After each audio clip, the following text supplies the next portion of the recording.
Olá, conversaremos agora sobre os gastos entendidos na sua forma volumétrica de classificação, fixos e variáveis. Quer dizer que tenta trazer uma compreensão melhor sobre as implicações associadas à tomada de decisão e seus efeitos sobre os gastos, mas numa aplicação prática. Nessa nossa conversa, temos o objetivo de entender esse comportamento de gastos fixos e variáveis, totais e unitários, em uma aplicação prática.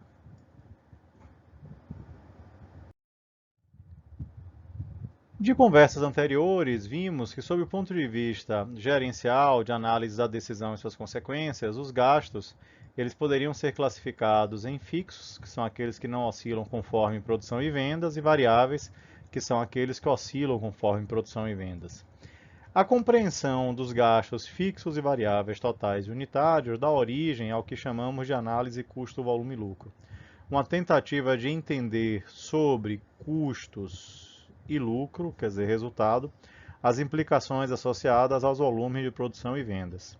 Nisso temos o comportamento dos gastos fixos totais, que nessa contextualização didática, além de fixos, são constantes, não estariam oscilando de acordo com as quantidades vendidas.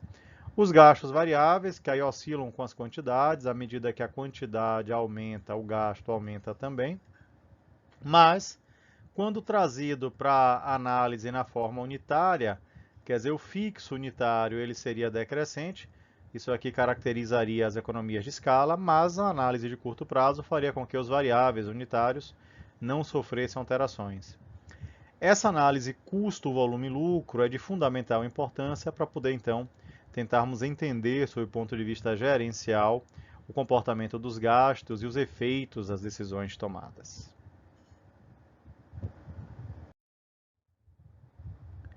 Para contextualizar sua aplicação, considere o exemplo didático de um restaurante, que aqui está sendo chamado de bom de garfo.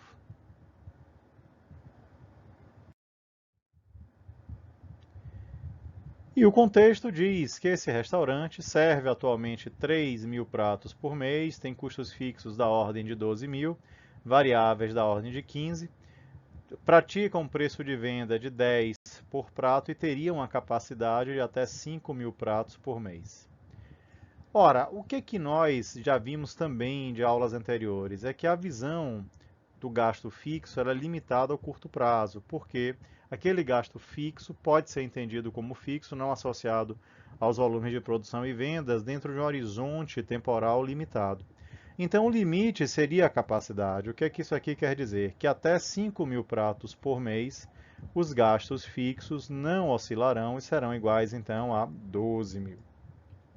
E aí, no primeiro momento, pede-se para que seja calculado o custo do prato.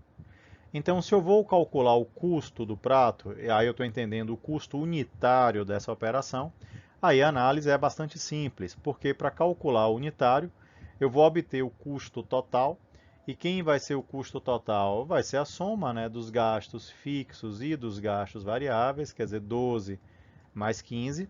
Então, fixo 12, variável 15, o custo total da operação seria da ordem de 27.000.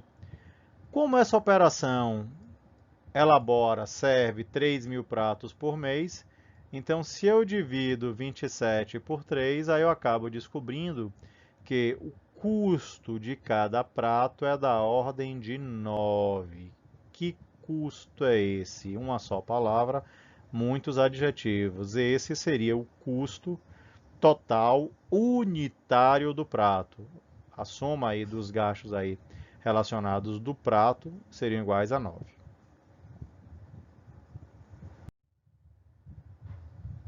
Agora considere a situação de que esse estabelecimento tenha recebido aí a proposta para o fornecimento de 1.000 refeições mensais adicionais a mais, quer dizer, uma empresa se estabeleceu perto do restaurante e aí então propõe comprar, na verdade, 1.000 refeições adicionais a mais, mas estaria disposta a pagar apenas 6 por prato. Será que essa proposta seria viável? Bom, quando vamos remeter ao gasto, ao custo do prato, aí lembramos que obtivemos o valor de 9.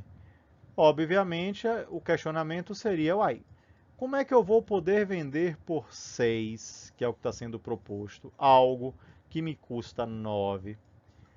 Mas, se vamos entender o comportamento dos gastos, aí precisamos entender que, além de entender o custo total do prato, precisamos entender a sua distribuição, precisamos aplicar a análise custo, volume e lucro. E essa análise custo, volume e lucro vai chamar a atenção para a nossa necessidade de entender como é que esses gastos estão distribuídos em fixos e variáveis e qual vai ser a implicação disso sobre o comportamento total e unitário dos gastos. E aí vamos lembrar que os gastos fixos seriam iguais a 12, os variáveis seriam iguais a 15 e vamos ter que entender as implicações relacionadas a esses gastos. Sob o ponto de vista gráfico, teríamos essas informações, que aí quando colocadas no gráfico, aí diria o seguinte, ora, se a capacidade é de 5.000 pratos, o que é que isso quer dizer? Que até 5.000 pratos os fixos não sofrerão alteração. Então, se hoje a empresa vende 3.000 pratos, caso aceite o pedido adicional de 1.000, ela passará a vender 4.000. Até o limite de 5, que é a capacidade que está aqui apresentada, esse gasto não vai sofrer alteração. Então, se o gasto fixo não vai sofrer alteração, então nós simplesmente poderíamos ignorá-lo, porque ele não vai ter efeitos marginais, incrementais ou adicionais. Mas os gastos variáveis, aí sim, sofrerão alteração, já que eu consumirei muito mais insumos para produzir e servir 4.000 pratos do que eu consumia anteriormente com 3. Só que, para facilitar a nossa análise, nesse contexto e nesse horizonte, podemos lembrar então que o gasto variável unitário ele é constante, ele tem um comportamento fixo. E nesse caso, ele vai ser igual a quanto? Ora, se os variáveis totais eram iguais a 15.000 para uma produção de 3.000 pratos, se eu divido 15 por 3, eu acabo descobrindo que o nosso gasto variável unitário é de 5. Então, se o gasto variável unitário ele é de 5, será que vale a pena vender por 6 algo que incrementalmente me custará 5? Ora, se eu subtraio 5 de 6, eu vou chegar então a uma medida de ganho de R$1. Em cada venda eu estaria ganhando R$1. E esse R$1 que eu estou apurando é o que nós vamos chamar de margem de contribuição. No contexto do processo de tomada de decisão, notadamente no processo de tomada de decisão de curto prazo, é a medida de ganho mais relevante que a gente pode ter. A margem de contribuição é tão relevante na compreensão desse mundo aí dos custos da formação do preço de venda, que ela vai ser explorada com maior profundidade em outras das nossas conversas.